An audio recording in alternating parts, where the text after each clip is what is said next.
барлықтарыңызды мына түстерді таңдап алуға шақырамын, келе қойыңыздар. Және түстерді таңдай отырып, бір-бірімізге бүгінгі күнге сәттілік тілейміз. Барлығымыз келіңіздер. Ал, Нұржамал, сәттілік тілейміз. Бәріне сәттілік тілеймін, және де бұл сабақта жақсы өздеріңді көрсетіңдер. Нұржамал. Сәттілік тілеймін. Сегина, бүгінгі көңіл-күйіңіз қандай болды? Керемет. Кәусар, бүгінгі көңіл-күйіңіз қандай? Санжар, бүгінгі көңіл-күйіңіз қандай? Мади, көңіл-күйіңіз қандай? Камила, көңіл-күйіңіз қандай? Жақсы болса, онда осы көңілді көңіл-күймен сабағымызды бастайық. Отырыңыздар.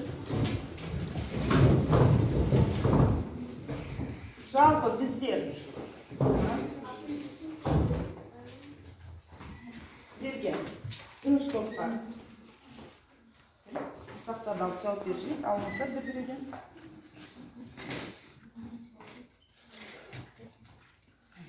Ал, оқи беріңіз. Жұмыл.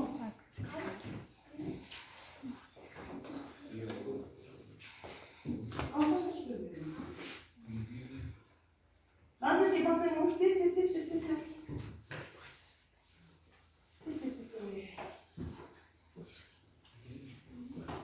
Назерге, айталым.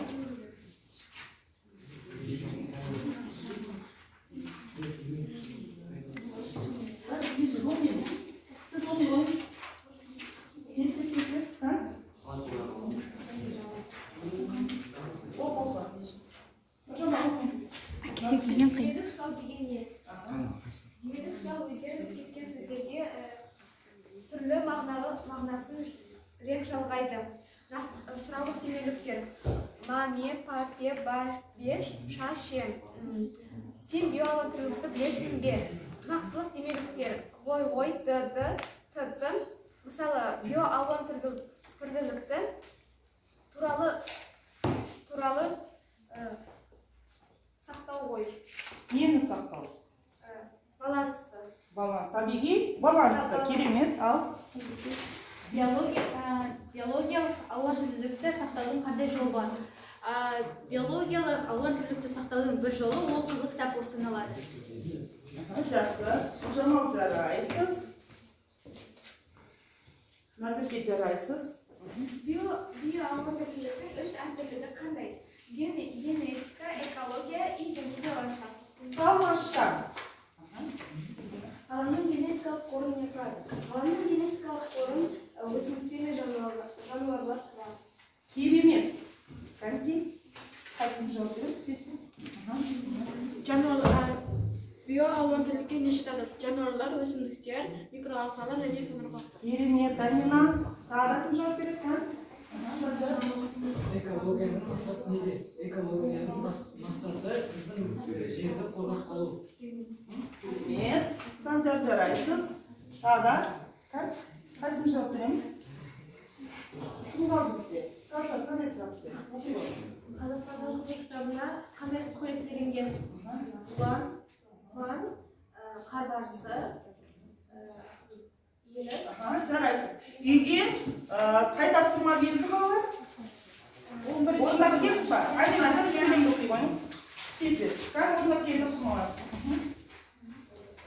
Биоалуан түрлілік табиғаттағы тұрақтылықты сақтайды. Оған аң, құс, өсімдік, самарқұлақтар жатады. Жақсы, жарайсыз. Амина, келесіз бе, Камила? келіп бара жатқан аң құсты сақтау керек. Жақсы, жарайды. Оқи қойыңыз. Табиғаттағы улы сәйкес жанушылар қиянат жасамайтын тіршіліктері экологияны сақтауға көмектеседі. Керемет, жарайсыз. Енді балалар біздің мына бейнетаспан көруді ұсынамын. Оқият қоймайын.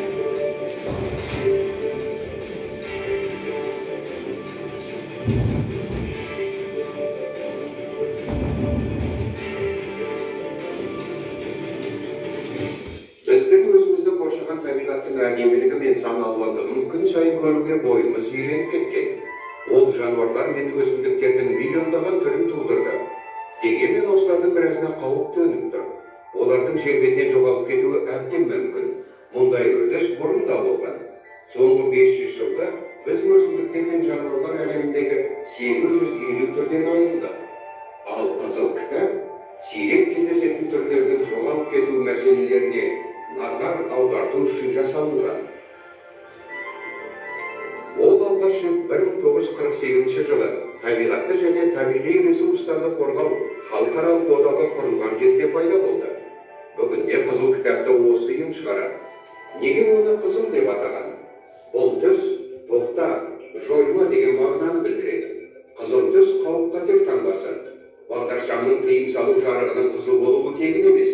Көрдің бе? Тоқта. Шындығында бұл кітапты қызыл емес, түрлі түсті деп атау қажет еді. Оның тарақтары қара, қызыл, сары, жасыл, сан алуан түсті. Бұл да әдемілік үшін жасалынбаған. Қара беттерде жойылып кеткен түрлер тізімі беріледі.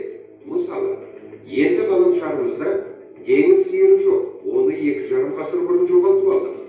Қызыл беттерде жойылу қаупі бар жануарлар мен өсімдіктер тізімі беріледі. Ғалымдардың болжамы бойынша жуық арада ілбіс немесе қарбарысы секілді жануарлар әлемінің бір өкілін жоғалтып алу қаупінде тұрмыз. Биік тауларды мекен ететін осы бір әдемі жануарды тірі табиғатта кездестіру мүмкін емес. Олардың қалған санын ешкім білмейді. Браконьерлерді оның әдемі терісі қызықтырады. Уссури жолбарысы да жойылу қаупі алдында. Олардың бар әлемдегі саны жарты мыңдай ғана. Оны аулауға тыйым салынған. Қытайда уссури жолбарысын өлтірген браконьерге өлім жазасы кесіледі. Қызыл кітаптың сары беттерінде саны тез азайып бара жатқан жануарлар мен өсімдіктер әлемінің өкілдерінің тізімі берілген. Мысалы, ақ аюлар немесе қоқиғаздар. Ақ беттерде қашанда саны аз болып келген жануарлар тізімі берілген. Мысалы, көк кит. Сор беттерінде зерттелмеген, тіршілік ету ортасына қол жеткізілмеген түрлер тізімі. Оған орасан зор жылан, анаконда жатады. Осы бір қауіпті бауырымен жорғалаушы да қызыл кітапқа енгізілген. Қызыл кітапта жасыл беттер де бар. Ол ғалымдар мен жабайы табиғатты қорғаушылардың мақтанышы мен үлкен жеңісі. Онда жойылып кету қаупінен аман қалған түрлер енгізілген. Мысалы, құндыз.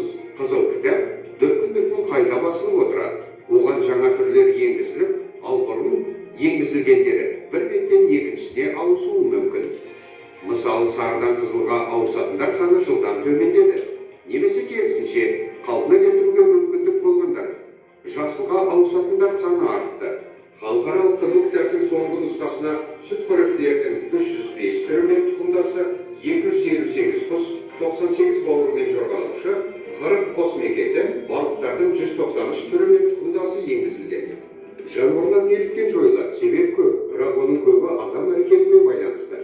Біріншіден, зирек кездесетін аңдар мен құстарды браконьерлер құртады. Екіншіден, тіршілік ету ортасы өзгереді. Ормандар оталып, өзендер мен көлдер құрғатылады, немесе су қоймасы жасалады. Жануарлар мен құстар жаңа орта іздей бастайды, бірақ бәріне қолайлы орта табылуы неғайбыл. Адамның ауыл шаруашылық іс-әрекеті нәтижесінде де нұқсан келіп жатады. Зиянкестерге қолданылатын әртүрлі тыңайтқыштар мен құралдар жәндіктер мен жануарларға шығарылған өлім үкімі іспеттес. Тағы бір фактор – ластанған қоршаған орта. Өндірістік қалдық сулар су қоймадағы балықтар мен балдырларды жойуда. Қоқыс тастайтын жерлер тіршілік ортасын жарамсыз жерге айналдыруда. Мұнайдың төгілуі секілді ірі апаттар қоршаған ортаға үлкен зардабын тигізуде. Әрбір елдің экология, қоршаған орта және бағалы түрлерді сақтау жөніндегі өзі шығаратын қызыл кітабы болады. Қазақстанның өз қызыл кітабы бар. Оған 40 сүтқоректі, ілбістер, тянь-шань қоңыр аюлары, сабаншылар, қызыл қасқырлар, құстың 57 түрі, мысалы қоқиғаз, бір қазанның 2 түрі, қортық бүркіт, қара құс.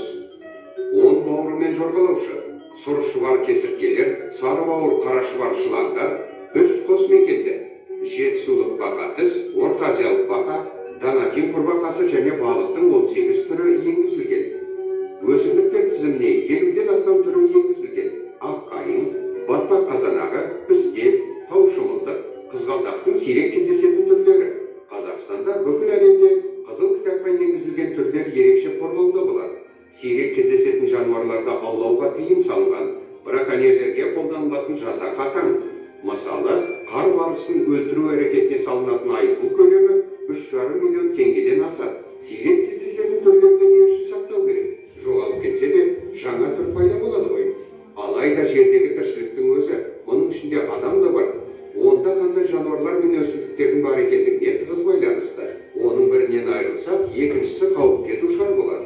Әрине, біздің ғаламшарымыз мұндай ғажап болмас еді, егер ондағы тіршілік иелері сан алуандығымен ерекшеленбесе. Тым болмағанда күн сайын қоршаған ортамыздың осындай әсемдігіне бөлену үшін де қай түрді болса да сақтап қалу керек.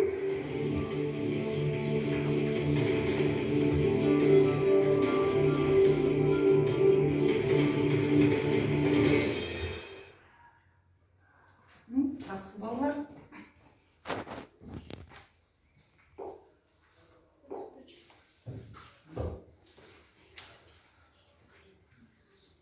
Балалар, сіздерге көрсетілген бейнетаспадан не көрдік? Қызыл кітапқа енген жануарларды және де олардың жоғалуына, то есть олардың қалай жоғалуына әсер ететін Тағы не көрдік қызыл кітаптан? Көбінесе біз қызыл кітап туралы білдік, оның қандай түрлері бар екенін және қандай жануарлардың қызыл кітапта енгізілген туралы көп. Қандай түрлері? Қызыл кітаптың беттері түрлі түсті болатынын білдік, иә? Тағы не білдік? Қызыл кітаптың сары бетінде саны тез азайып бара жатқан жануарлар бар. Мысалы, ағайын мен қоқиқаздар. Керемет, жақсы. Неліктен жануарлар мен өсімдікті қорғауға алынды? Себебі жануарлар мен өсімдіктер азайып бара жатқан соң оларды қорғауға алды. Қандай жануарлар қорғауға алынды? Бұлан, қызыл қасқыр, барыс, бұл тағы. Жарайсыз. Санжар бейне материалды өте жақсы мұқият көріпсіз. Жарайсыз. Келесі сұрақ. Қай жылы қызыл кітап шығарылды? Неліктен қызыл кітап деп аталды? Қызыл кітап 1948 жылы шығарылды. Неліктен қызыл кітап деп аталды? Себебі қызыл түс тоқта жойма деген мағынаны білдіреді. Сондықтан қызыл кітап деп аталды. Жарайсыз. Осы топты сіздер психологиялық ахуал жүргізе отырып топқа бөлініңіздер, иә? Сіздер қызыл түсті, сіздер жасыл түсті таңдаңыздар.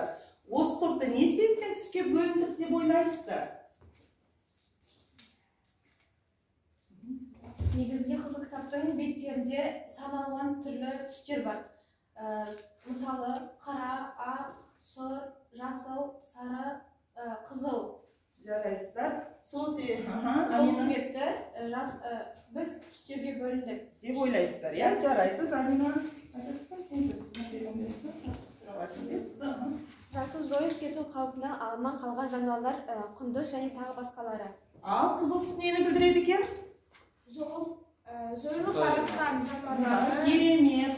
Бірінші топ, жасыл топ, жойылудан қорғалған жануарлар. Екінші топ, қызыл топ, жойылып бара жатқан жануарлар. Керемет. Бұл бейнетаспаның сабақтың тақырыбына қандай байланысы бар деп ойлайсыздар?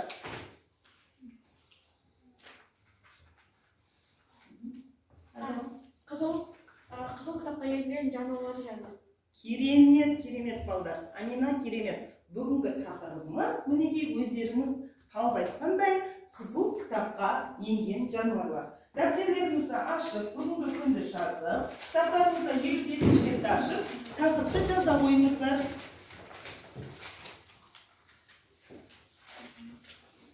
Біз алдың тақырыпта биоалуан түрлілік туралы өттік. Жаңа оны фри әдісі бойынша қорытындылап кетті. Сол жерде бізде айтылмаған бір сұрақ болды. Қоқиқаз бен тырнаның айырмашылығы неде? Қоқиқаз оның түрі, цветі, түсі сары, розовый, ал тырнаның Аның түсі ақ, ал қоқиқаз ол сулы Ақ розовый деген Иә, ақ қызғылт.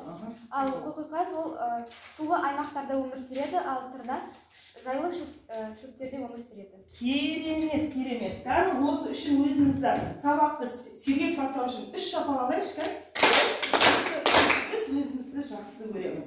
Және өзіміздің мектебімізді қазақ тілі сабағын жақсы көре отырып, бүгінгі сабақтың мақсатымен таныстырып өтейін.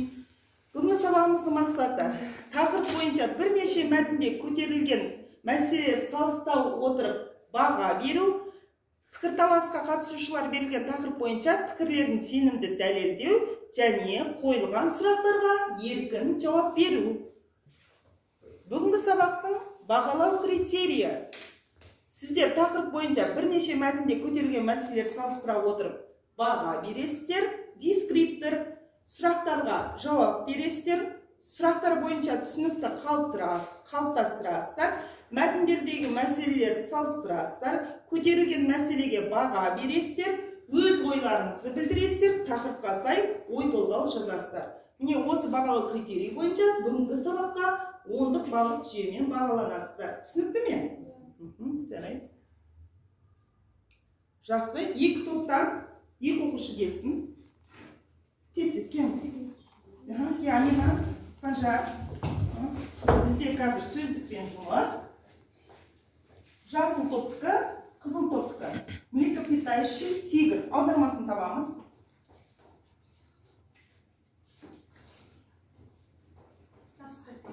Мына жерге жатасын. Ағын ашыңыз. Алын алыңыз.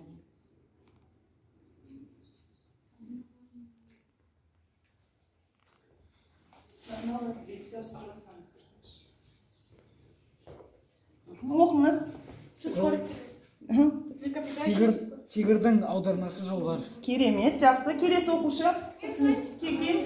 Келіңіз.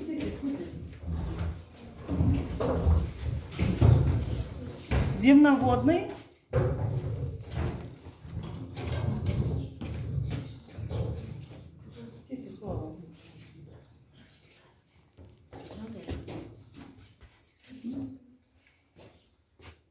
Ал оқыңыз. Земноводный деген ол қос мекенді. Керемет, жақсы. Голырдың аудармасы құндыз. Келесіне, келіңіз.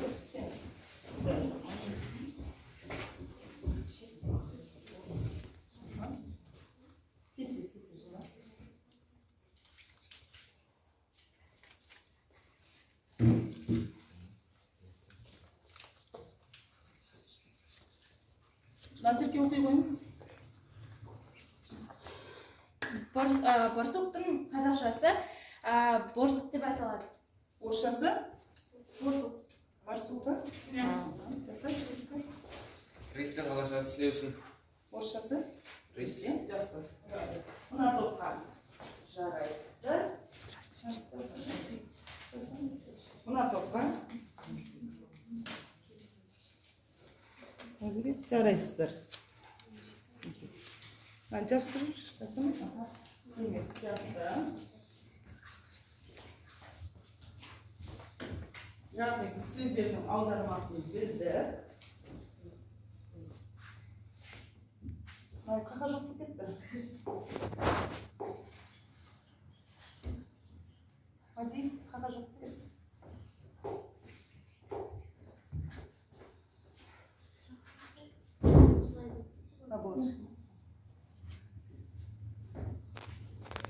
Балалар, бізде Қазақстанда ерекше қорғалатын аумақтар картасы. Бұл картада біздің қызыл кітапқа енген жануарлардың қорғалатын ұлттық парктері, қорықтары белгіленген. Бұл бойынша қосымша танысып алуларыңызға болады. Енді кітаптарыңызда 4-ші тапсырмаға қараңыздар. 4-ші тапсырмаға 3 жүйеден бөлініп, кітаптарыңызды ашыңыздар. Тез-тез 3 жүйеден. Севгина, үшеуіңіз айнашке бөліңіздер, тұрыңыздар. Қазір мына жаққа жүріңіз. Сен, Амина, сіз үшеуіңіз сол мәтінді оқып, мына топ бірінші мәтінді оқып талқылаңыздар. Сіздер екінші мәтінді оқып талқылаңыздар. Үшеуіңіз бірге мәтін Қазақстанның қызыл кітабына. Екінші мәтін бұлан, сіздікі. Үшінші мәтін құлан, төртінші мәтін елік. Сол төртінші тапсырма бойынша.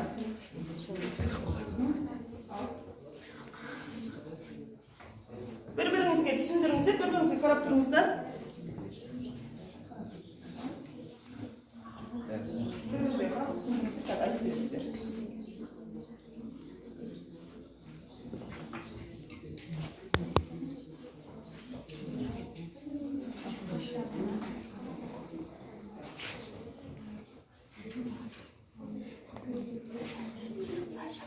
Кензер, мына жерге тұра беріңіз.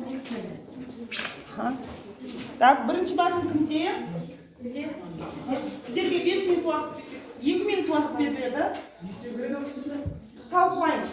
Мәтінде не туралы айтылған? 2 минут.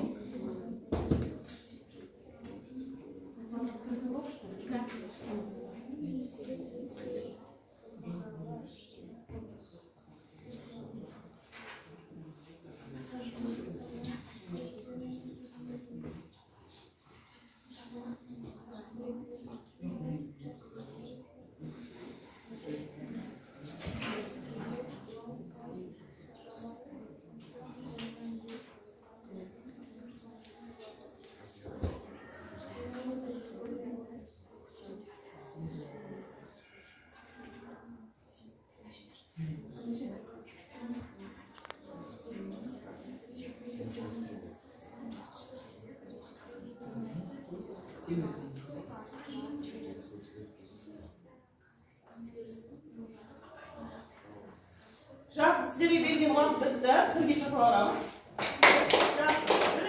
Бірінші мәтінді түсіндіріп өтіңіздер.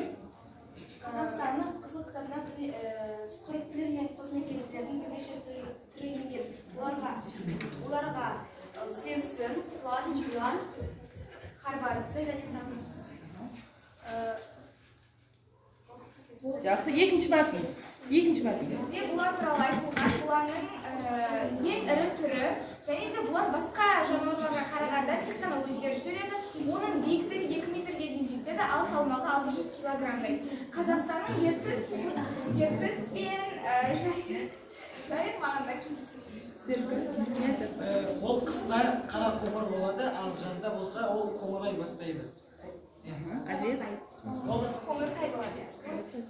Жақсы, үшінші мәтін кімде? Мәселен аяғы ашылды. Құлан жапан жылқы, сыртынан жырада ол есептелген жылқыға да ұқсайды. Оның басы үлкен және де құлағы ұзын болады, құйрығы қысқа және де жалы тік болатын болады. Жылқы секілді жүрісі тез, сымбатты, сирақтары ұзын. Керемет. Төртінші топ. Егде аяқтары жіңішке тағы ұзын болады. Қысқа оның түсі қоңырқай сұр болады. Тақтарының теңбіл тақтары болады. Керемет балалар. Отыра алыңыздар. Сол үшін жасылдар тобына.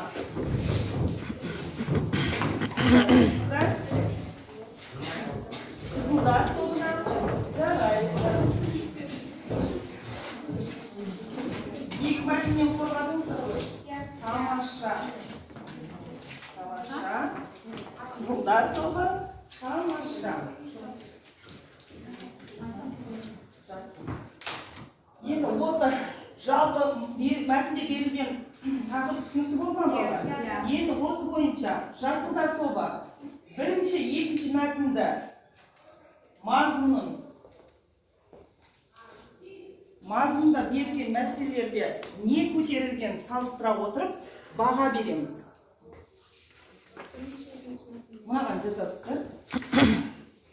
Қызыл топ мәтінде көтерілген мәселелерді салыстыра отырып, үшінші, төртінші мәтінге баға бересіздер. Сіздерге орындау уақыты 10 минут беріледі. Қан орындаймыз. Және қосмекенділер. Және қосмекенділер.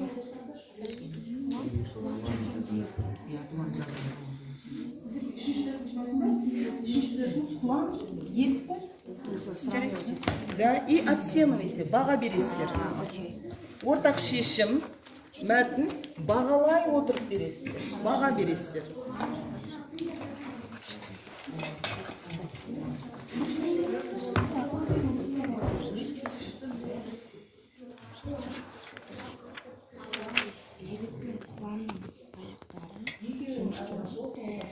Мәтінге көтерілген мәселелерді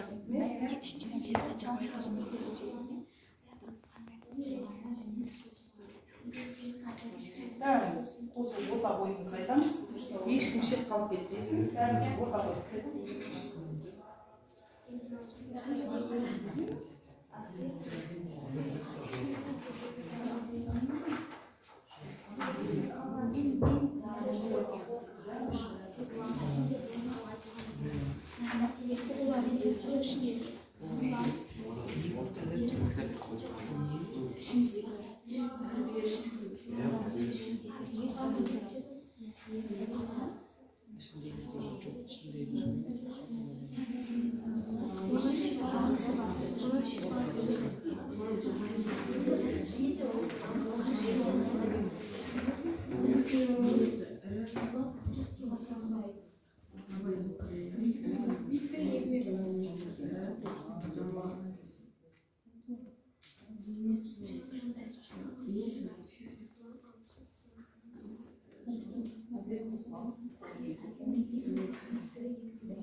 Üç minutlarınız öttü, 7 minut kaldı.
Так, 10 minutlarımız kaldı.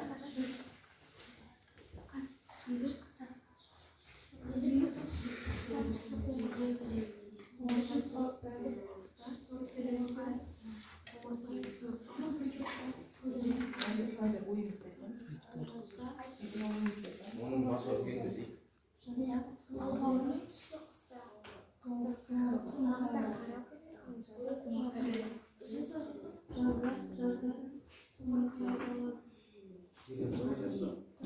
Жазда жирен бар.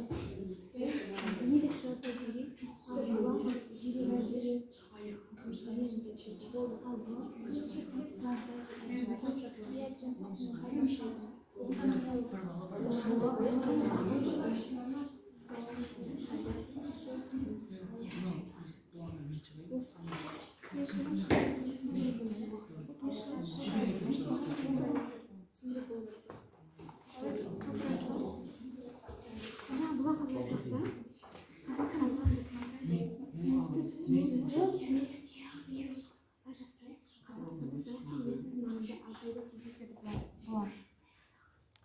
Қазақстанның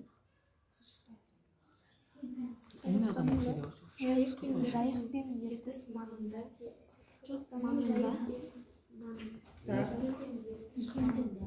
тау жақта мекендейді ғой, иә? 2 минут қалды, болған топ бірге шапалақ ұрамыз.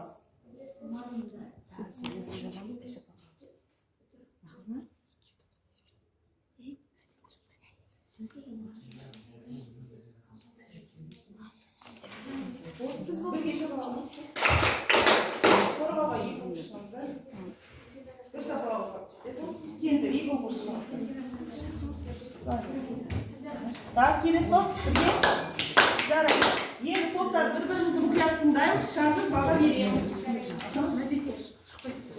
Алға шамаланы. Бірінші мәтін. Сүтқоректілер және қосмекенділер. Сүтқоректілерге құлан, бұлан, елік, сілеусін жұғылары жатады. Елік қыста түсі қоңырқай, сұр, ал жазда жирен түсті болады. Олардың ұқсастығы. Екеуі де қызыл кітапқа енген, олардың бәрі сүтқоректілер. Олар 2 түрден туылады. Екінші мәтінде бұлан туралы айтылған. Бұлан бойы 2 метрге дейін жетеді, салмағы 600 килодай. Ол жазда, қыста ол қара қоңыр болады, ал жазда ол қоңырай бастайды. Ол бұлан Қазақстанның ертіс маңында жиі кездеседі. Олардың бәрі сүтқоректерге жатады. Сүтқоректерге жатады. Ұқсастықтары, иә? Жарайсыздар. Отыра алыңыздар. Келесі топ. Келесі топ. Сіздерге 3-ші, 4-ші мәтін берілді.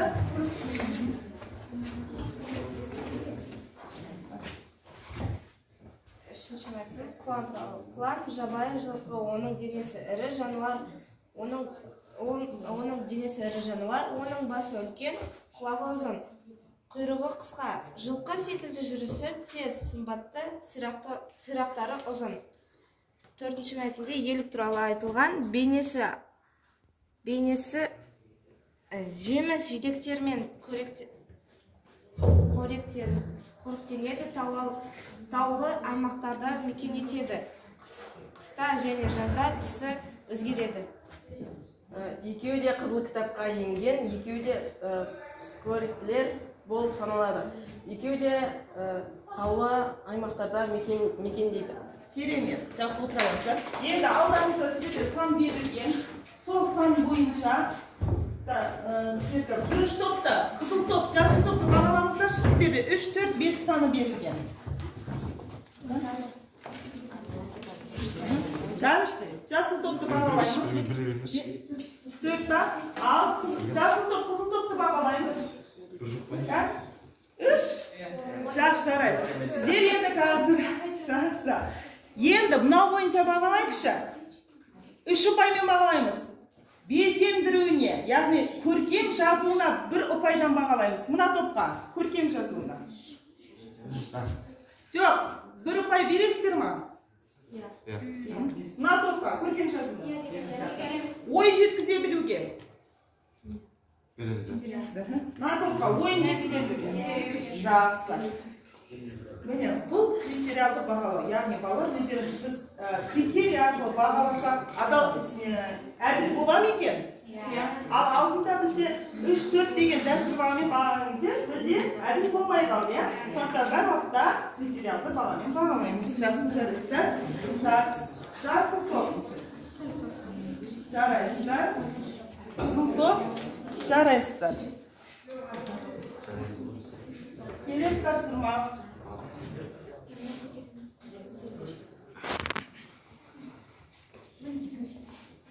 Осы берілген мәтінді пысықтап кетейік. Әр топтан бір оқшынан шығыңыздар. Мен секундқа қарап тұрамын. Кезді. Al. Қазір, жақсы, мына жасатыңыздар. Тез кім жылдам? Борсық сусарлар тұқымдасқа жататын жыртқыш сүтқоректің туысы. Дұрыс, мына топқа. Біріңбай. Жақсы, келесі екі адам жылдам. 1 секундта болдыңыздар. 1 секунд кетті. Итаю, жыртқыш сүтқоректен. Керемет, екі топқа да керемет. 1 секунд. Келесі. Қызыл қасқыр, 40 жылдан бері келе жатқан жыртқыш ай. Жақсы. 1 секунд. Келесі екі адам.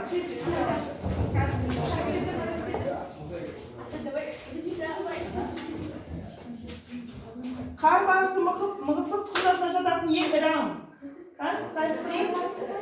Жақсы, артыққа бір пай. Жақсы. Келесі аң екі адам шылды.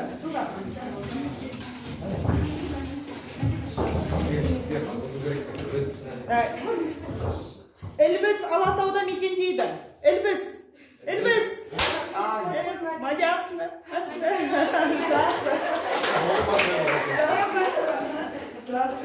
Келесі екі адам. Келесі шағында. Жылдамдыққа. Келесі алмасы. Бол емес ол.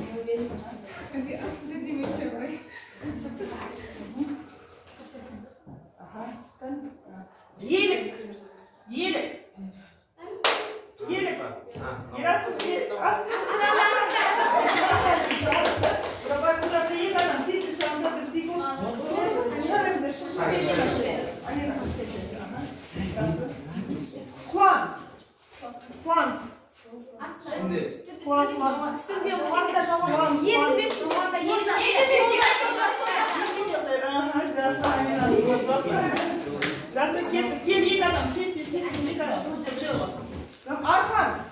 Arkan. Kızıl kıtapta yengen canvar. Arkan. Ay kelimет. Жамандық толынады. Келесі екі адам. Жылдам. Тез. Қаласы. Бұлан.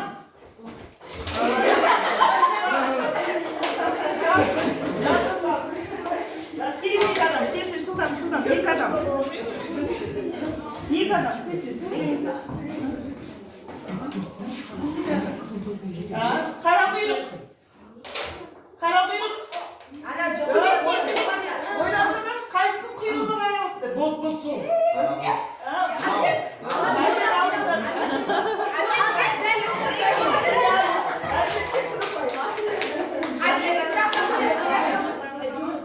Кет тағы екі адам. Bir секундта. Кел, артықпын. Ал, біз басымызға құндыз бөріктеміз. Құндыз. Мына топқа бір қай. Отырыңыздар. Керемет. Сабақты 5 минут кешіп бастағанбыз, сондықтан аяқтап жүрейік. Енді сіздерге тапсырма, табиғатқа зиян келтірмейік деген ой толғау жазу. Тез, 1 минутта жасайық. Табиғатқа зиян келтірмейік.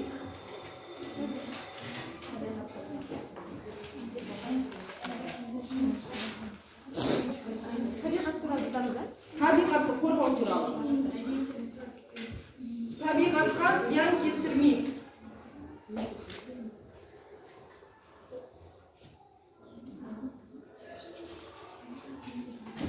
Ал кім дайын oldu қойсыншы? Кім дайын?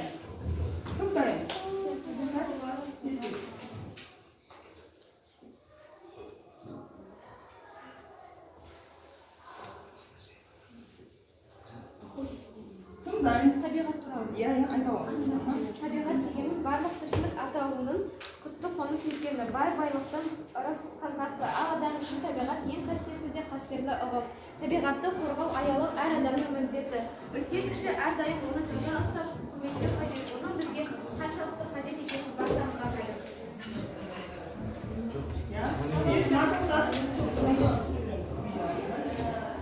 Натоқтан, жақсы, ең тез жұмысын орындап жүрейік, бірінші тапсырма. Табиғатты қорғау туралы мақал мәтелін табыңыз. Қай вариант? туған жерде жер болмас. С вариант. Не мысалы, қызыл кітаптың түсінің қызыл екендігінің себебі немен байланысты? Ерекше дауы дұрыс. Үшінші тапсырма. Келесі тапсырма. Қызыл кітапқа егілген жануарларды атаңыз. Қызыл кітапқа егілген жануарлар. Елік, бұлан, құлаш. Дұрыс. Алты тапсырма. Қызыл кітапқа енген жануарларды атаңыз. Керемет, жарайсыздар. Жалпы бүгінгі сабағымызды қорытындылады. Өте жарайсыздар. Енді бүгінгі сабаққа бағалау сабақтың мақсатына жеттік пе? Көрейікші сабақтың мақсатына жеттік пе? Бірнеше мәтінде көтерілген мәселе бойынша баға бере алдық па? Санды көтеріңіздер. Жақсы болса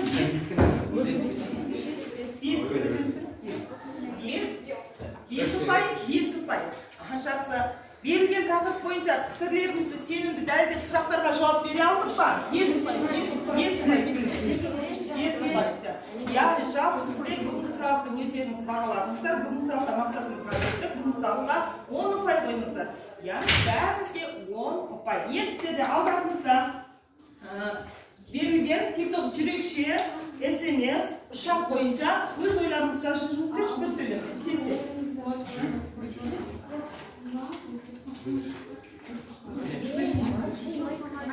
Алтыншы тапсырмадан. Тез.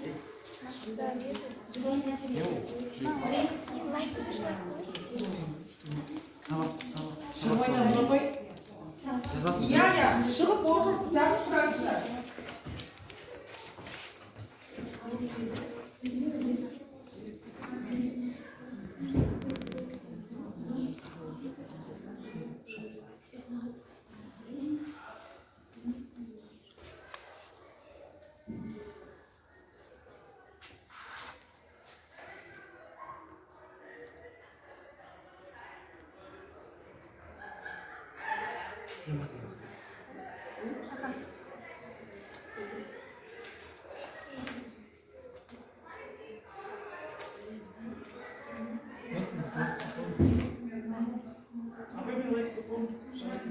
Шығып оқып айтып жабыстырыңыз. Оқыңыз, бізге қарап оқыңыз.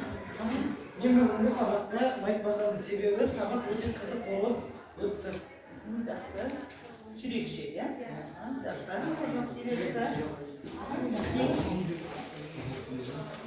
Жойылып бара жатқан жануарларды сақтап қалу үшін клондаудан басқа жолы жоқ па? Қалай айтыңызшы? Жойылып бара жатқан жануарларды сақтап қалу үшін клондаудан басқа жолы жоқ па? Жақсы. Келесі сабақта бұның жауабын іздейміз, иә?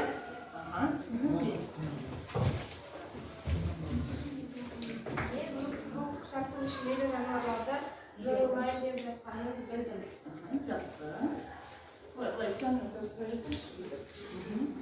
Келесі. Мына жерге. Жақсы.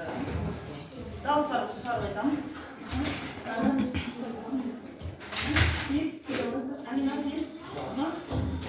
Сізден ұшаққа не жасасам видео бұлардың етін жеуге болады. Керемет. Яғни келесі сабақта бұлардың етін жеуге бола ма деген сұрақтан жайлап келеміз, иә? Бұлардың біреулен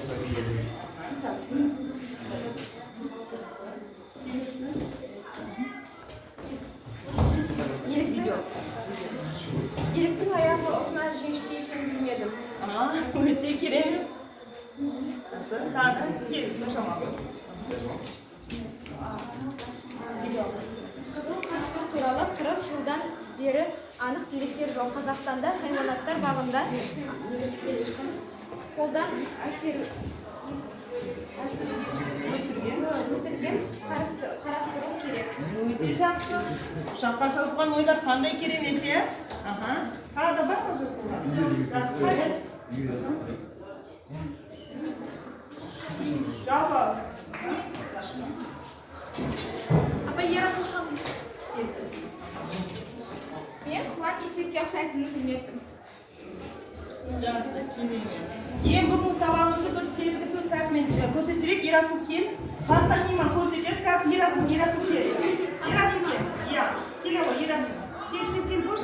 Ерасыл жерден көрсете бер, Ерасыл. Ерасыл қазір жақлап көрсетіп, сол қай жанар екенін тауғымыз керек. Значит, орта.